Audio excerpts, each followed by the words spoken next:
ఓం గురు బ్రహ్మ గురుర్విష్ణు గురుర్దేవో మహేశ్వరః గురు సాక్షాత్ పరబ్రహ్మ తస్మై శ్రీ గురువే నమః. జగద్గురువైన బ్రహ్మర్షి శ్రీ సుభాష్ పత్రిజీ గారికి, పత్రి మేడం గారికి నా హృదయపూర్వక ఆత్మ ప్రణామములతో ఈరోజు భగవద్గీత 6వ అధ్యాయం 26వ శ్లోకం నుంచి ప్రారంభించుకుందాం. యతో యతో నిత్సరతి మనశ్చంచలమస్తరం తతస్తతో నియమ్యేతత్ ఆత్మాన్యేవ వశం నయేత్. ఈ శ్లోకం యొక్క పదచ్ఛేదం తెలుసుకుందాం. యతః యతః నిశ్చరతి మనః చంచలం అస్థిరం తతః తతః నియమ్య ఏతత్ ఆత్మని ఏవం వశం నయేత్. అస్థిరము అంటే స్థిరంగా నిలువని, చంచలం అంటే చలించే, ఏతత్ మనః అంటే ఈ మనస్సు, యతః అంటే ఏ శబ్దాది విషయాల కారణంగా నిశ్చరతి విశృంఖలంగా సంచరిస్తుందో ఆ విషయాల నుంచి మరల్చి ఆత్మలోనే స్థిరపరచాలి.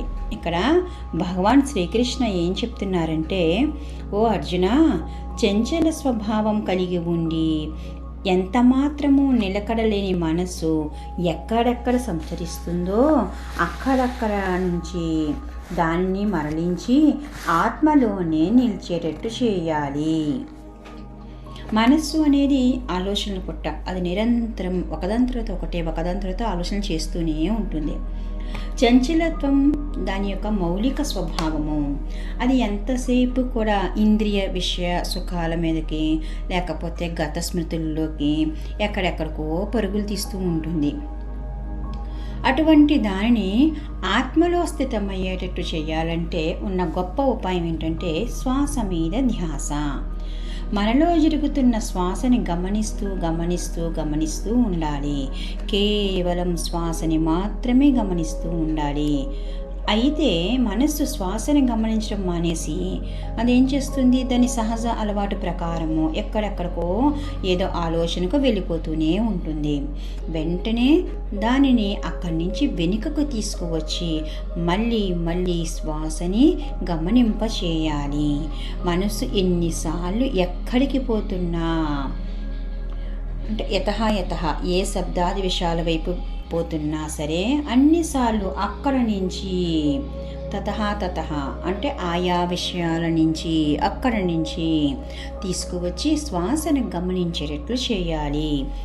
ఈ విధంగా చేస్తూనే ఉండాలి. ఇదే మనం చేయవలసిన సాధన, ధ్యాన సాధన, యోగ సాధన అంటారు. ఫలితంగా మనలోని ఈ అనవసర ప్రాపంచిక సంసారిక భావ ప్రవాహం ఆగిపోయి ఆలోచన రహిత స్థితి కలుగుతుందని, అంటే మనసు నశిస్తుందన్నమాట. ఎప్పుడైతే మనసు నశించినప్పుడు ఆత్మ పదార్థం అన్నది అనుభూతిలోకి వస్తుంది మనకి. అందువల్ల మనం నిరంతరము ఆనాపానసతి శ్వాస మీద ధ్యాసను పెట్టి ప్రతిరోజు క్రమం తప్పకుండా ప్రతి పూట మనం ధ్యానం చేస్తూనే ఉండాలి మాస్టర్స్. ఇప్పుడు తర్వాత శ్లోకానికి వెళ్దాము. 6వ అధ్యాయం 29వ శ్లోకం. సర్వభూతస్థమాత్మానం సర్వభూతాని చాత్మని ఈక్షతే యోగముక్తాత్మా సర్వత్రా సమదర్శనః. ఈ శ్లోకం యొక్క పదచ్ఛేదం తెలుసుకుందాము. సర్వభూతస్థం ఆత్మానం సర్వభూతాని చ ఆత్మని ఈక్షత్రే యోగముక్తాత్మ సర్వత్రా సమదర్శనః. యోగముక్తాత్మ అంటే యోగయుక్తమైన ఆత్మ కలవాడు. సర్వత్రా అంటే అన్నిటినీ, సమదర్శన అంటే సమభావంతో చూసే యోగి. ఓ అర్జున, ఆత్మైకం చెందిన యోగి సమస్త ప్రాణికోటి పట్ల సమదృష్టి కలిగి తనలో సర్వభూతాలను సమస్త భూతాలలో తనను దర్శిస్తాడు.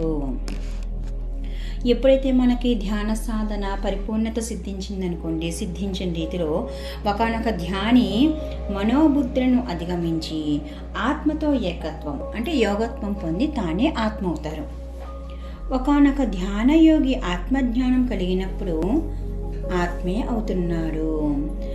ఒకప్పుడు సమస్త చరాచర ప్రాణకోటిలో అప్పుడేమవుతుంది, ఎప్పుడైతే మనకి యోగత్వం పొంది ఆత్మ పదార్థం అయ్యామో అప్పుడు సమస్త చరాచర ప్రాణకోటిలో ఉన్న ఒకే అఖండ చైతన్యాన్ని దర్శించగలడు.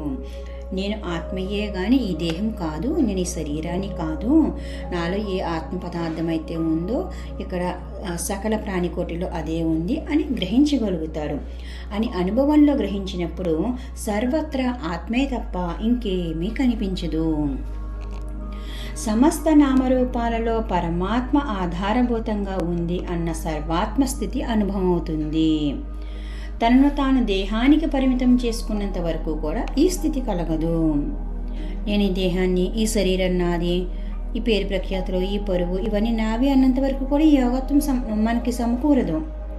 కనుక ధ్యాన సాధనలో తనను తాను ఆత్మగా తెలుసుకుంటారో అంటే ఎవరు తనకు తాను నేను ఆత్మని అని ఎవరు తెలుసుకుంటారో వారికి ఆత్మ యొక్క సర్వవ్యాపకత్వం అర్థమవుతుంది. అప్పుడు జగత్తులోని ప్రతి దానిలోనూ ఆ చైతన్యాన్నే, ఆ ఆత్మనే చూస్తారు. తనకంటే భిన్నంగా ఏదీ లేదు అని తెలుస్తుంది. సర్వత్రా సమంగా వ్యాపించి ఉన్న ఆత్మతత్వం అవగతమైన వానికి తనకు ఈ ప్రపంచానికి ఉన్న అభేద భావం అంటే ఏ భేదభావం లేదు, ఏకత్వం అర్థమవుతుంది. సమస్తల్లో తనను, తనలో సమస్తాన్ని చూస్తారు.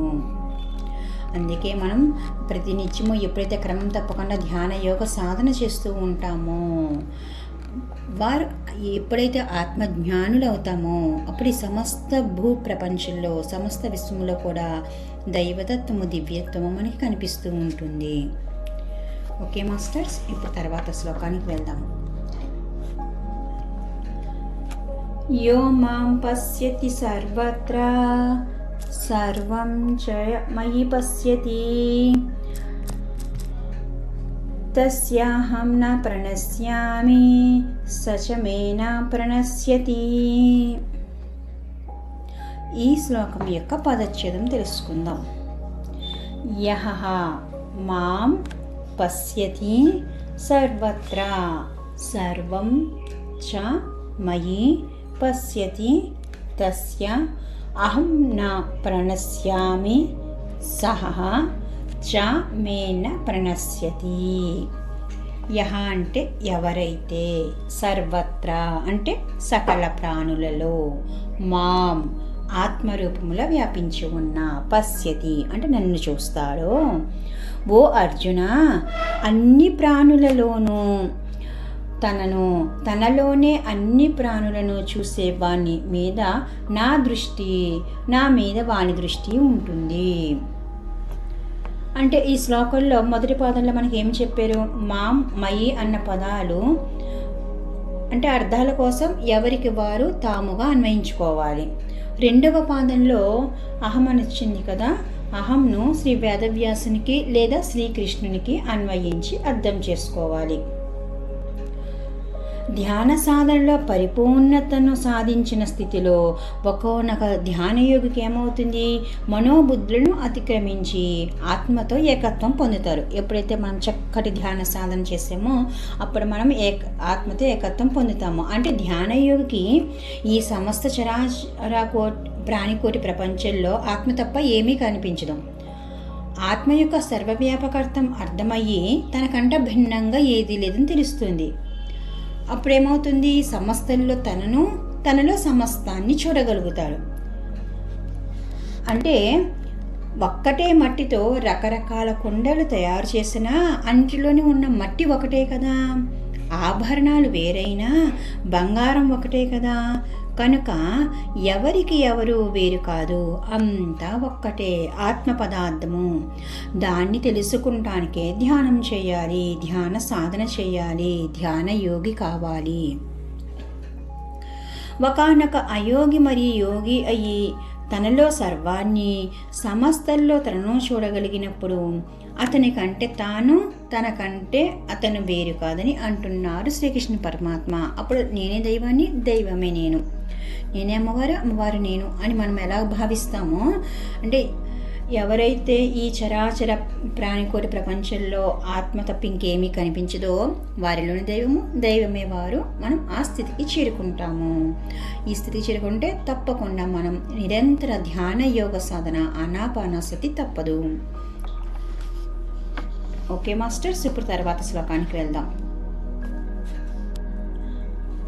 అసంశయం మహాబాహో మనో దుర్నిగ్రహం చలం అభ్యాసేన తు కౌంతేయ వైరాగ్యేన చ గృహ్యతే.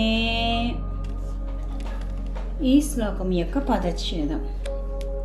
అసంశయం మహాబాహో మనః దుర్నిగ్రహం చలం అభ్యాసేన తు కౌంతేయ వైరాగ్యేన చ గృహ్యతే.